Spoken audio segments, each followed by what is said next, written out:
வணக்கம் ராமசுப்ரமணியம் சார். இந்த கேஸ் ரொம்ப சீரியஸான ஒரு கேஸு, உங்களுக்கு தெரியும்.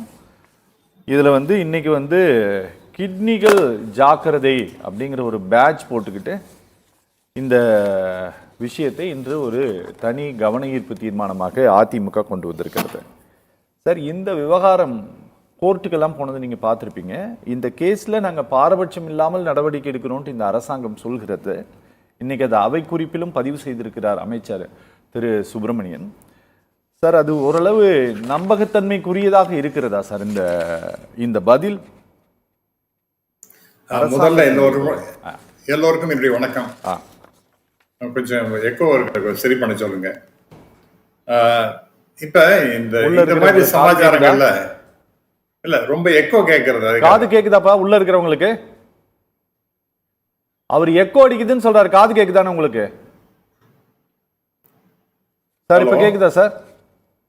இப்ப இல்ல சார், போலாம் சார். அதாவது இந்த மாதிரி ஒரு இஷ்யூவை எதிர்கட்சிகள் கட்டாயமாக எடுக்கத்தான் செய்யும்.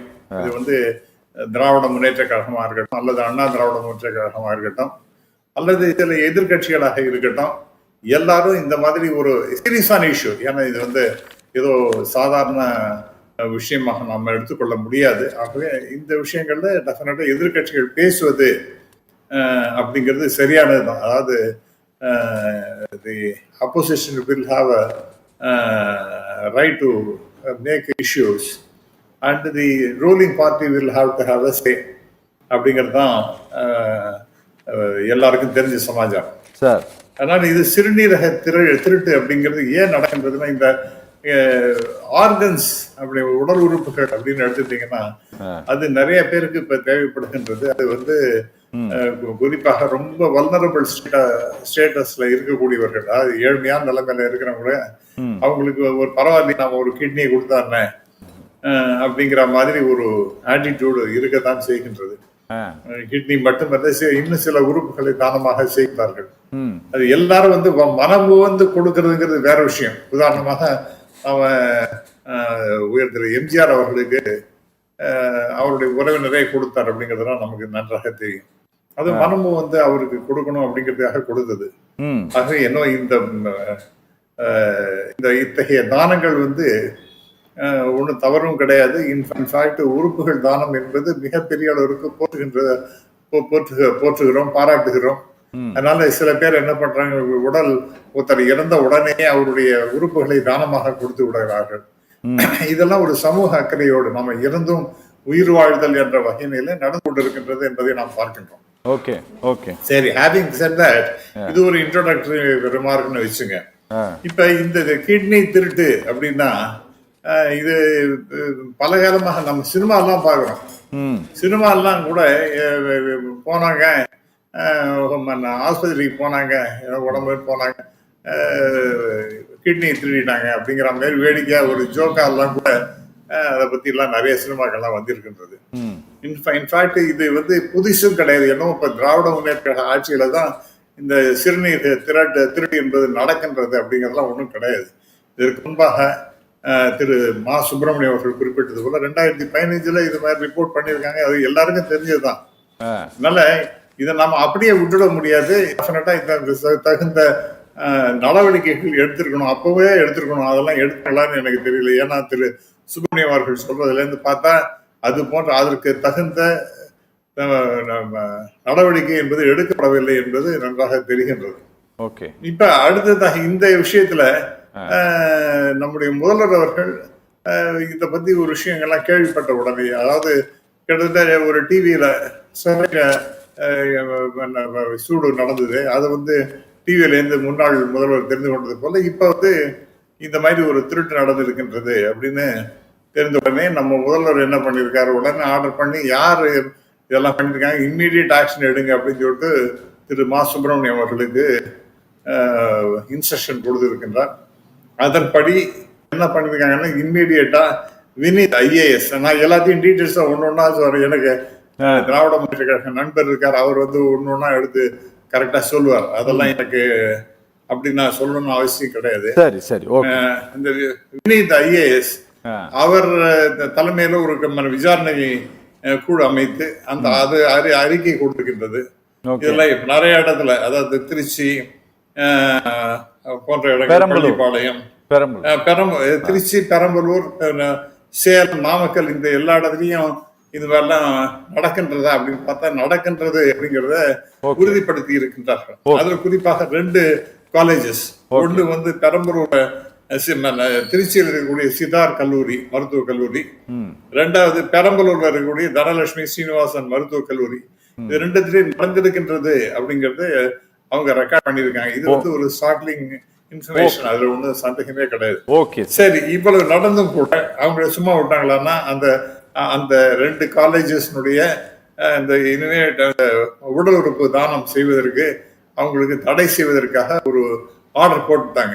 அவங்களால இப்ப அந்த அந்த அந்த license has been cancelled for these 2 colleges. So அது immediate action has been taken. அதை தான் நான் சொல்ல விரும்புகின்றேன். ஏதோ ஏனோ தானோ இல்லாமல் இம்மிடியேட்டாக பண்ணியிருக்காங்க. அது 2 முக்கியமான பேர்வழிகள். இது ஏதாவது ஃப்ராடு நடத்துறதுக்கு முக்கியமான ஆட்கள் இருப்பாங்க பாருங்க. அதில் ஸ்டான்லி அப்படிங்கிற ஒருத்தர், இன்னொருத்தர் ஆனந்தன், ஸ்டான்லி மோகன், ஆனந்தன், 2 புரோக்கர்ஸ். இந்த ஃபெலோஸ் தான் இதெல்லாம் ஆர்கனைஸ் பண்ணியிருக்கானுங்க. அவங்கள வந்து சட்ட நடவடிக்கை எடுப்பதற்கு அரெஸ்ட் பண்ணிட்டாங்க. அது தவிர இந்த ஒரு 10 கமாண்ட்மெண்ட்ஸ் அப்படிங்கிறது போல 10 கட்டளைகள் உள்ள இந்த குழு வந்து தெரிவித்திருக்கிறார்கள் என்ன செய்யணும், டூஸ் அண்ட் டோன்ட்ஸ்னு. அதெல்லாம் இம்ப்ளிமெண்ட் ஆகிக்கொண்டிருக்கின்றது. ஆகவே என்னை பொறுத்த மட்டும் இது வந்து இது புதுசாக தமிழ்நாட்டில் நடக்குது. எஸ்பெஷலி கிட்னி ஜாகிரதை, எல்லாரும் நம்ம போற வரோம் எல்லாருக்கும் கிட்னி குடின்னு விட்டுருவாங்களா என்ன? I think that is not the truth. முன்னாடியே நடந்திருக்கின்றது, இப்போ நடந்திருக்கின்றது. அது வந்து அட்லீஸ்ட் இம்மீடியட்டா ஆக்ஷன் இந்த கவர்மெண்ட் எடுத்துருக்காங்களே, நம்ம அதை பாராட்டணும். அது இது மாதிரி ஒரு துரதிருஷ்டமான விவகாரங்கள் நடக்காம இருக்கணும். சொன்ன மொழிய அரசியல் பண்ணத்தான் செய்வாங்க. அதை வந்து நான் இல்லைன்னு சொல்ல மாட்டேன். எந்த கட்சி நம்ம முன்னாடியே சொன்னது போல சொல்லாம செய்வார்கள் என்பதை நான் சொல்ல. ராமசுப்ரமணியம் சார், வணக்கம் சார். நீங்க ஏதாவது சொல்ல விரும்புனீங்கன்னா சொல்லுங்க சார், நான் நிகழ்ச்சி முடிச்சிடறேன் சார். நிகழ்ச்சி முடிக்கும் போது முடிவில் சுபம் சொல்லிட்டு பேசுறதுக்காக என்ன கூப்பிடுங்கன்னு நினைக்கிறேன். இல்ல சார், இல்ல ப்ளீஸ் சார், இல்ல நீங்க எடுத்துக்கங்க சார் ப்ளீஸ். இல்ல அதனால எனக்கு பரவாயில்ல டசன்ட் மேட்டர் சார். இந்த மாதிரி ஒரு டாக்டர் பேசினது எனக்கு மனசுல ஃபர்ஸ்ட் ட்ரிப்ல பேசும்பொழுது, முதல் ஸ்டேஜ்ல பேசும்பொழுது அவர் சொன்ன சில விஷயங்கள், இது வந்து ஹெல்த் ரிலேட்டட் இஷ்யூ தான். அதனால வந்து இது வந்து மருத்துவத்துக்கு சம்பந்தம் இல்லை, அது வேற சப்ஜெக்ட். பட் இது கிட்னி திருட்டுங்கிறது இது வேற அப்படிங்கிற மாதிரி தான் நான் எடுத்துக்கல சார். இல்லாட்டி உப்பு அதிகமாக போனால், ஏன்னா இதை நிறைய பேர் லட்சக்கணக்கான பேர் பார்க்கும் பொழுது உப்பு அதிகமாக எடுத்துக்கொண்டால் கிட்னி ஃபெயிலியருக்கு வாய்ப்பு இருக்குன்னு சொல்றாரு பாருங்க. It is a very very good awakening point. I would like to appreciate the doctor. அதனால அது ஒண்ணு அன்னசரி கமெண்டா நான் பார்க்கவே இல்லை.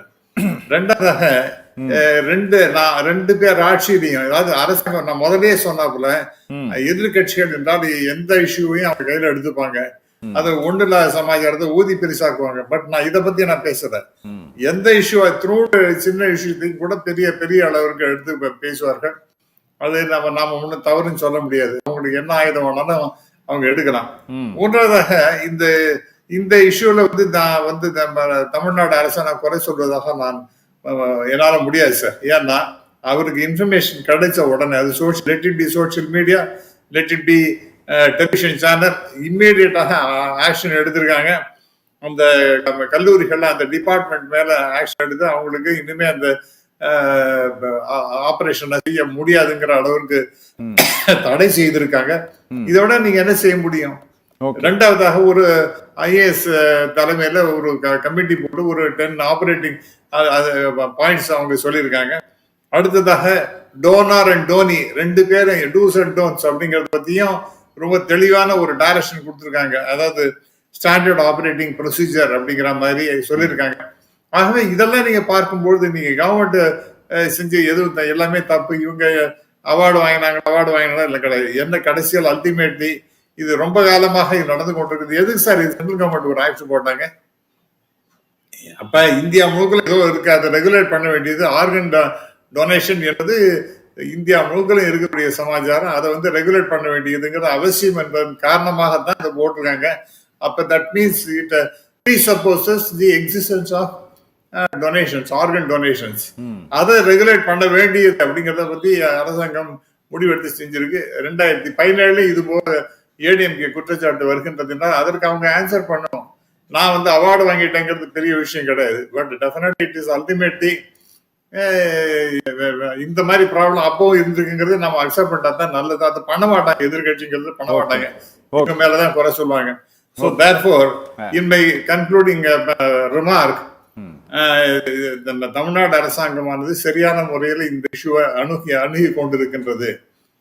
ஆகவே அந்த 2 காலேஜஸ்லயும் அந்த டிபார்ட்மெண்ட்டை இனிமே நீங்க இந்த ஆபரேஷன் பண்ணக்கூடாதுன்னு சொல்லிட்டு நிறுத்தியிருக்காங்க. இதெல்லாம் சரியானதுதான். அதே மாதிரி ஸ்டாண்டர்ட் ஆபரேட்டிங் ப்ரொசீஜரை பத்தி சொல்லி இருக்கின்றார்களே, அதுவும் சரியானதாகத்தான் நான் பார்க்கின்றேன். ஆகவே there is nothing wrong about it. I think mister மா சுப்பிரமணியம் இன்னைக்கு கொடுத்த ஸ்டேட்மெண்ட் நான் வரவேற்கின்றேன். Okay sir.